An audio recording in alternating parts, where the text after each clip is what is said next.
To buy or not to buy? Or to rent?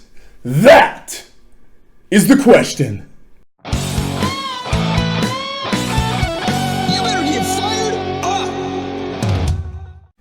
All right, so it's a pretty common question to get when anybody moves into an area. Should I buy or should I rent? And the answer is never simple, right? But what my job is, what I hope to do for you is to educate you and give you the tools, the knowledge to be able to make the best decision for you and your family, right? So what I want to do is get into the biggest numbers that I look at so that you can make a decision, and I'll get detailed on each of them, right? But before I get too in depth on this, I want to let you know, I've got my laptop up right here.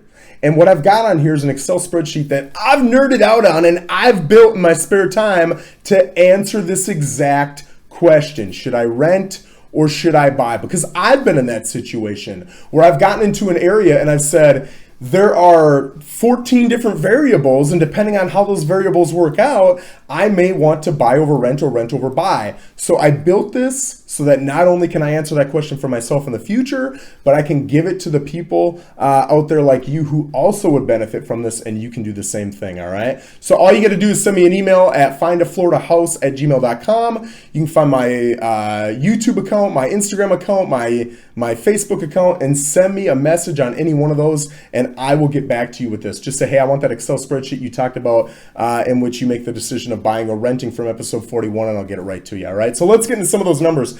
When you're looking at renting, there are multiple numbers you may want to take into consideration depending upon the situation you're getting into and where you're at.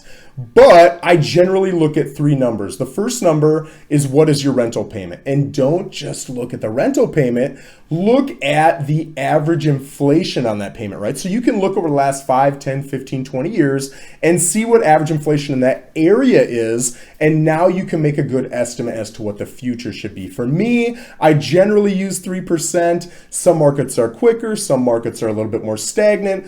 But on average, and I think here you're just trying to make a best guess, I think on average 3% is a pretty fair number, right? The second thing is any lost deposit. So make sure that you understand your contract that you're getting into and you know, am I guaranteed to lose that deposit? Do I get part of it back? Do I get all of it back? Do I get all of it back? But if I live here for 24 months, you're able to take it to pay for carpeting and or the painting of any walls, right? So you got to look at your contract, know what it says, and then you can make a best guess for what to put in this program and get a great answer, okay? And then the next number are any tax benefits that you would get from state or federal government, right? So I don't want to get into the specific tax benefits because they change from year to year. I want you to look into what it is in your area, become knowledgeable, and then add that in so you can make your best decision, right? So when it comes to renting, those are the three major numbers that I look at when looking at what it's going to cost me to rent a property. Now, getting into the buy side, there's a little bit more involved. So when we're looking at the mortgage payment that you're going to pay, right? Generally speaking, most people talk about the PITI. It's the principal, interest, taxes, and insurance. I just want to look at the PI here, and I'll tell you why in a second. So the principal and interest, when you purchase a property, assuming you're on a 15 or 30-year fixed, it's never going to change. So if your payment is $2,500 today, it's going to be $2,500 180 days or 180 months from now, right? It's going to be the same exact thing. It never changes. So once you know that number and you've talked with a lender, you can punch that in and you know you're golden. Now, the reason I separated the T and the I, the taxes and insurance, is because those numbers generally go up over time, right? You tell me where you live where the taxes go down continuously year over year, and I'm moving there, man. But I haven't found that place yet. Yeah, a time or two I've seen taxes go down a little bit for a year, but generally speaking, they go up over time, right? So you want to look over time, what on average are these taxes going to go up? And you can go down to the county offices and they'll have all those numbers for you. So if you see that the average over the last 10 years has been 3.6%, what I would do is just punch 3.6% in. If you want to be a little more on the conservative side, you can punch 4 in, right? But that's how I would do it. And then when you go down to insurance, same thing. I would love to think that insurance companies are getting cheaper and cheaper every year.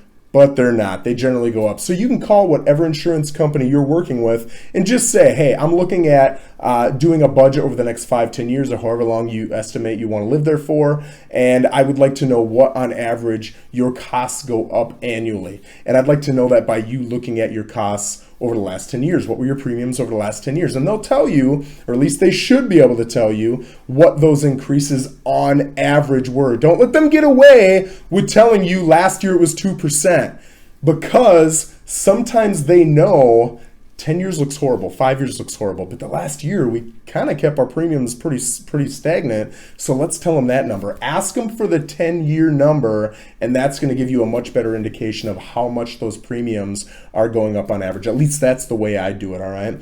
Next, we're going to move down to a little bit of a toughie. It's annual repairs and maintenance. So when you look at a property, and every property is a little bit different, every property is maintained a little bit differently, and you also have to take the age of the home into consideration, but you can make a good solid estimate as to how much you're going to have to put into annual repairs on a home on day one, all right? So what I generally do is I look at a specific zip code, right, wherever it is I plan on going to, and then I look up the age of the home, and you can punch that into a whole bunch of different online calculators, and it'll spit out on average what your repair budget should be to maintain that home over a span of years. And listen, if it's $4,000 a year and the first 2 years you spend zero, I hope you've got that $8,000 stocked away, because when that roof or that water heater or that furnace go out, it's gonna likely cost you a load of money, maybe more than that 1 year's budget. So you wanna make sure you're consistently putting that money aside, so when it happens, you've got it, all right? So that is the annual repairs and maintenance. Then you've got buying costs and selling costs. So when you buy a property, you've got 2 to 3% in costs right up front. I don't want to get into the detail on what those costs are, but you've already inflicted a 2 to 3% wound on yourself, all right? Then when you go to sell, depending upon all the different variables included, you're paying anywhere between 8 and 10%. So 2 to 3 plus 8 to 10, we're talking, I got to do math now, 10 to 13% on that purchase that you're paying out. And this is the reason when you look at the buy versus rent calculator that I built here, you're gonna see a crossover point, all right? And what it is it's always going to make sense to rent up front. So if you're only staying there for 6 months, always makes sense to rent, always. If you're gonna stay there for 10 years, always makes sense to buy. It always does. There's a period of time in there from 2 to 4.5 years, and it depends on all the variables you're putting in, where there's a crossover point, and it no longer makes sense to rent, it makes sense to buy. I'm gonna go a little bit more in depth with that. Now I've gotten through most of this. The tax benefit, that's the last thing I want to talk about. So look into the tax benefits. I know they've talked about wanting to change those tax benefits for a homeowner, right? Because you can take your mortgage, anything that you pay on your mortgage as a tax deduction. Look into that every single year, because they've talked about changing that a lot. I want to make sure that you are educated on what the current conversation is, so that you can put in your best guesstimate in this spreadsheet, all right? Now getting back into that crossover point. So the way it is when you go to a specific area, I've used this calculator for probably 100, 200 people, and I'm telling you, it always makes sense to rent if you're going to stay there for 2 years or less, always. And the reason is you've got that 10 to 13% initial cost right on the buy side and the sell side right on day one. The only situation where that isn't necessarily true is if you're buying a home with a ton of built-in equity right off the bat. If you're buying a $300,000 home, it's worth $300,000, but somehow you got it for $240,000. Yeah, that might be a situation where on day one, it made more sense to buy than to rent. But if you're buying a property at market value, that is what this calculator is going to help you with, all right? So again, that crossover point is 2 to 4.5 years. This is built for people who know that they might only be in an area for that 2 to 4.5 year window, and they want to enter the variables to see if it makes more sense. The last thing I want to bring up is remember the risk you're willing to take. You might run this calculator and say, I know that I'm going to be in this area for about 6 years, and looking at all the variables that I'm punching in with all the educated information that I have, it says to buy. I'm going to buy. The only thing I would hold you back on, or at least caution you on, is have a plan B.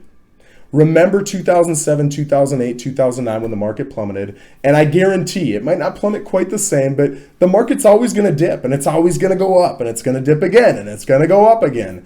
Short term. Long term, yes, I believe the market will always go up over any 30, 40, 50-year span. But in a 2-year span, a 6-year span, it might not. So what is your plan B? If you've got enough cash reserves to be able to pay your way out of that situation and you're willing to take that risk, do it. That's cool, as long as you're educated and you know you've got that plan. If you know that you don't have to leave in 6 years and you can ride it out for another 5, 10 years, listen, you would have gotten out of that situation by now had you been in that situation in 2008. It came back, and it will drop again, and it will come back again, and it will continue to do that for as long as there are homes. Just have a plan B. Again, if you guys want this, you can email me at findafloridahouse@gmail.com or find me on any one of my social media websites and just let me know it's from episode 41. You guys stay fired up.